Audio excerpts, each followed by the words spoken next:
একাদশ শ্রেণীর বন্ধুরা, অবশ্যই তোমরা ভালো আছো। সামনেই তোমাদের ফাইনাল পরীক্ষা, অর্থাৎ সামনেই তোমাদের প্রথম 11-এর ইউনিট টেস্ট। এই ইউনিট টেস্টে এবছর থেকেই তোমরা জানো নতুন সিলেবাস এবং প্রশ্নও নতুন ধাঁচে হবে। তো যেভাবে প্রশ্ন আসবে ঠিক সেইভাবেই প্রশ্নের কিছু নমুনা আমি অবশ্যই দেখিয়ে দেব। তার সাথে পরীক্ষাতে আসবে এই রকম বেশ কিছু কমন প্রশ্ন আজকে তোমাদের দিয়ে দেবো এই ক্লাসে। তো তোমরা এই ভিডিওটি না টেনে অবশ্যই দেখবে। তোমাদের যে 3টি ইউনিট এবছর নতুন সিলেবাসের বই আছে, 3টি ইউনিট থেকেই প্রশ্ন থাকবে এবং যেগুলি সবচাইতে কমন প্রশ্ন পরীক্ষায় আসবে বা আসতে পারে এই রকম প্রশ্নগুলি এখানে দেওয়া থাকবে। তো প্রথমেই বলি যে তোমাদের এবছর থেকে যে প্রশ্ন হবে মূলত শর্ট প্রশ্ন। একটি প্রশ্নের 4টি উত্তর দেওয়া থাকবে এবং উত্তরপত্রে সেখানেও 4টি উত্তর দেওয়া থাকবে এবং 4টি উত্তরে এই রকম করে 4টি গোল গোল ঘর দেওয়া থাকবে। ক খ গ বা 1 2 3 4 এরকম 4টি ঘর দেওয়া থাকবে। তোমাদের যে উত্তরটি মনে হবে যে সঠিক 4টি উত্তরের মধ্যে, সেই উত্তরটি মনে করো যে এই 1 নাম্বার, 2 নাম্বার, 3 নাম্বার, 4 নাম্বার। যদি মনে হয় যে তোমাদের এই ক নাম্বার উত্তরটা সঠিক, তাহলে এই ক এর ঘরে যে গোল ঘরটা আছে সেই ঘরটাকে একদম পূরণ করে দিতে হবে, অর্থাৎ কলমের কালি দিয়ে কালো করে দিতে হবে। আবার যদি মনে হয় যে পরে কোনো একটা প্রশ্নে উত্তরটা 4 নাম্বার উত্তরটা ঠিক, তাহলে 4 নাম্বার ঘরটা পূরণ করে দিতে হবে। অর্থাৎ এরকম গোল করে পূরণ করলেই উত্তর হয়ে গেল। তোমাদের আর আগের পরীক্ষার মতো কলমে বা খাতায় লিখতে হবে না, অর্থাৎ ঘরটাকে গোল করে পূর্ণ করে দিলেই হবে। তো এই রকমই প্রশ্ন আসবে এবং মূলত শর্ট প্রশ্নই থাকবে সব। তো আজকে দেখে নাও তোমাদের পরীক্ষায় আসতে পারে এরকম বেশ কিছু কমন প্রশ্ন আমি রেখেছি। সেই প্রশ্নগুলি কি? 1 নম্বরে আছে সাতবাহন বংশের শ্রেষ্ঠ রাজার নাম কি? সাতবাহন বংশের শ্রেষ্ঠ রাজার নাম ছিল গৌতমীপুত্র সাতকর্ণী। গৌতমীপুত্র সাতকর্ণী। আমি মূলত সঠিক উত্তরটা দিলাম। সঠিক উত্তর জানা থাকলে তোমাদের যেভাবেই প্রশ্ন আসুক তোমরা অবশ্যই পারবে। সেখানে অর্থাৎ পরীক্ষার হলে গিয়ে দেখবে একটি প্রশ্নের 4টি উত্তর দেওয়া আছে, এখানে মূলত আমি একটাই সঠিক উত্তর দিয়ে দিয়েছি। 2 নম্বরে আছে সুলতানি যুগের একজন মহিলা শাসকের নাম লিখো বা নাম কি, কিংবা মহিলা শাসক কে ছিলেন এরকম দিতে পারে। তাহলে সুলতানি যুগের একজন মহিলা শাসক ছিলেন রাজিয়া, সুলতানা রাজিয়া। 3 নম্বরে হামুরাবির আইন সংহিতায় মোট কতটি সূত্র ছিল? হামুরাবির আইন সংহিতায় টোটাল 282টি সূত্র ছিল। 282টি সূত্র ছিল। 4 নম্বরে আছে history of British India.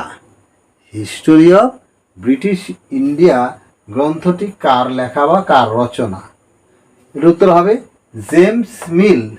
James মিল। 5 নম্বর আছে কবে কনস্ট্যান্টিনোপলের পতন হয়েছিল? কবে রোমের রাজধানী কনস্ট্যান্টিনোপলের পতন হয়েছিল? এটি হলো 453 খ্রিস্টাব্দে। 453 খ্রিস্টাব্দে রোমের একটা রাজধানী কনস্ট্যান্টিনোপল তার পতন হয়েছিল।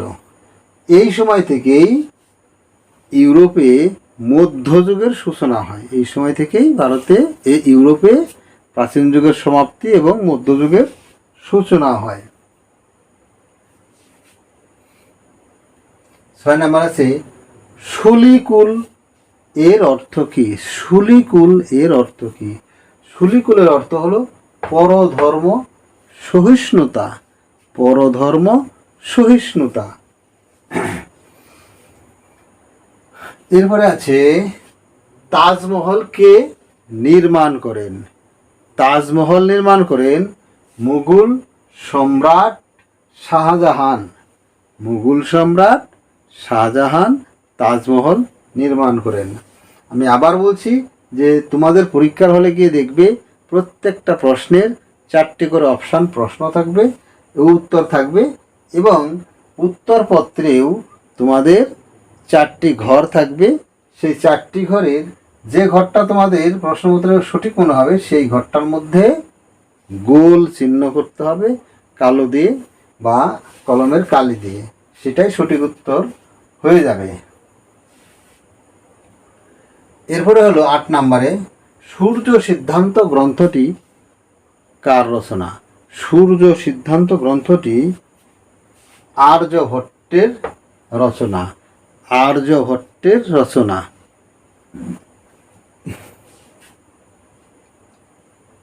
এর বলে পৃথিবীর বৃহত্তম ও দীর্ঘস্থায়ী, পৃথিবীর বৃহত্তম ও দীর্ঘস্থায়ী সাম্রাজ্যের নাম কি?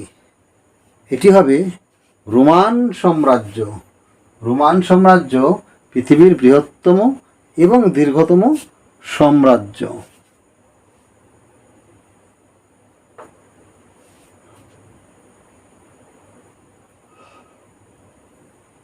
এরপর আছে ঘোড়ার পিঠে কে ডাক ব্যবস্থার প্রচলন করেন?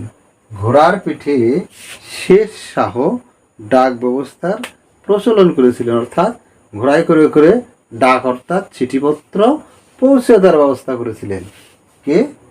শের শাহ। 11 নম্বরে রোমান কি পৃথিবীর বৃহত্তম মহাকাব্যের নাম কি? পৃথিবীর বৃহত্তম মহাকাব্য হলো মহাভারত। পৃথিবীর বৃহত্তম মহাকাব্য মহাভারত। এরপরে বাবরের আত্মজীবনী তুজুক ই বাবরি কোন ভাষায় লেখা? এটি হবে তুর্কি ভাষায় লেখা। তুজুকের বাবরি হলো তুর্কি ভাষায় লেখা। 13 নম্বরে গুপ্ত যুগের শ্রেষ্ঠ সাহিত্যিক কে ছিলেন? অর্থাৎ গুপ্ত যুগের মধ্যে যতগুলো লেখক ছিলেন তাদের মধ্যে শ্রেষ্ঠ ছিলেন হলো মহাকবি কালিদাস। মহাকবি কালিদাস ছিলেন সবচাইতে কি শ্রেষ্ঠ লেখক। 14 নম্বরে দাগ ও হুলিয়া, দাগ ও হুলিয়া এই ব্যবস্থাটা কে প্রবর্তন করেন? এটি প্রবর্তন করেন কি শের শাহ প্রথমে। অর্থাৎ ঘোড়ার পিঠে করে ঘোড়ায় চিহ্নিতকরণ হলো দাগ এবং হুলিয়া অর্থাৎ চেহারা, সৈনিকদের চেহারার বর্ণনা লিপিবদ্ধ করে রাখা হতো। এই ব্যবস্থাটা হলো দাগ ও হুলিয়া ব্যবস্থা। এটি শের শাহ চালু করেছিলেন। এরপরে ভারতের প্রাচীনতম লিপির নাম কি? ভারতের প্রাচীনতম লিপির নাম হলো সিন্ধু লিপি। ভারতের প্রাচীনতম লিপির নাম হলো সিন্ধু লিপি। এরপরে নব্য প্রস্তর যুগের একটি ভারতীয় সভ্যতার নাম। নব্য প্রস্তর যুগে একটি ভারতীয় সভ্যতার নাম, সেটি হলো মেহেরগড় সভ্যতা। মেহেরগড় সভ্যতা নব্য প্রস্তর যুগের সভ্যতা। 17 নম্বরে প্রাগৈতিহাসিক যুগের ইতিহাস জানার প্রধান উপাদান কি? প্রাগৈতিহাসিক যুগের ইতিহাস জানার প্রধান উপাদান হলো জীবাশ্ম। কি? জীবাশ্ম হলো প্রাচীন প্রাগৈতিহাসিক যুগের ইতিহাস জানার প্রধান উপাদান বা মাধ্যম। দেখো প্রত্যেকটি প্রশ্নই খুব গুরুত্বপূর্ণ, তোমরা অবশ্যই এগুলো মুখস্থ করে নেবে, পারলে খাতার মধ্যে লিখে নেবে। আর ভিডিওটি যদি ভালো লাগে তবে তোমরা অবশ্যই কি বন্ধুদের আরও শেয়ার করে দিবে এবং লাইক এবং সাবস্ক্রাইব অবশ্যই করে নেবে। এরপরে 18 নম্বরে খ্রিস্টানদের ধর্মগ্রন্থের নাম কি? খ্রিস্টানদের ধর্মগ্রন্থের নাম হলো বাইবেল। বাইবেল, খ্রিস্টানদের ধর্মগ্রন্থের নাম বাইবেল। এরপরে আছে 19 নম্বরে প্রাচীন ভারতের কোন সময়কালকে সুবর্ণযুগ বলা হয়? সুবর্ণযুগ অর্থাৎ স্বর্ণযুগ বলা হয়, সেটি হলো গুপ্ত যুগকে স্বর্ণযুগ বলা হয়। কারণ সেই সময় শিক্ষা দীক্ষা জ্ঞান বিজ্ঞান ইত্যাদিতে শ্রেষ্ঠতার শীর্ষে আরোহণ করেছিল গুপ্ত যুগ, তাই এই যুগকে সুবর্ণযুগ বলা হয়। 20 নম্বরে কাকে ভারতের রক্ষাকর্তা বলা হয়? কাকে ভারতের রক্ষাকর্তা বলা হয়? এটি হবে স্কন্দগুপ্তকে। গুপ্ত রাজা স্কন্দগুপ্তকে ভারতের রক্ষাকর্তা বলা হয়, কারণ তিনি হুন আক্রমণ প্রতিহত করেছিলেন বা হুনদের আক্রমণ থেকে ভারতবর্ষকে রক্ষা করেছিলেন। 21 নম্বরে কোন দেশে মৃতদেহ মমি করে রাখার প্রথা ছিল? কোন দেশে মৃতদেহ মমি করে রাখার ব্যবস্থা ছিল? এটি হলো মিশর দেশে। মিশর দেশে মৃতদেহ মমি করে রাখার প্রথা ছিল। 22 নম্বরে প্রাচীন প্রস্তর যুগের প্রথম হাতিয়ার কি ছিল? প্রাচীন প্রস্তর যুগের প্রথম হাতিয়ার ছিল হাত কুঠার। হাত কুঠার অর্থাৎ কুড়োল, যেটা এটি পাথর দিয়ে গাছের ডালের মধ্যে বেঁধে পাথরকে মারানো হতো। 23 নম্বরে কে রেশনিং ব্যবস্থা চালু করেন? রেশনিং অর্থাৎ কন্ট্রোলে যে চাল ডাল দিচ্ছে আমাদের এখন ভারত সরকার, ঠিক এইটা প্রাচীনকালে ভারতবর্ষে বা মধ্যযুগে ভারতবর্ষে সর্বপ্রথম কে করেছিল? মধ্যযুগে সর্বপ্রথম আলাউদ্দিন খলজি এই রেশনিং ব্যবস্থা চালু করেছিলেন।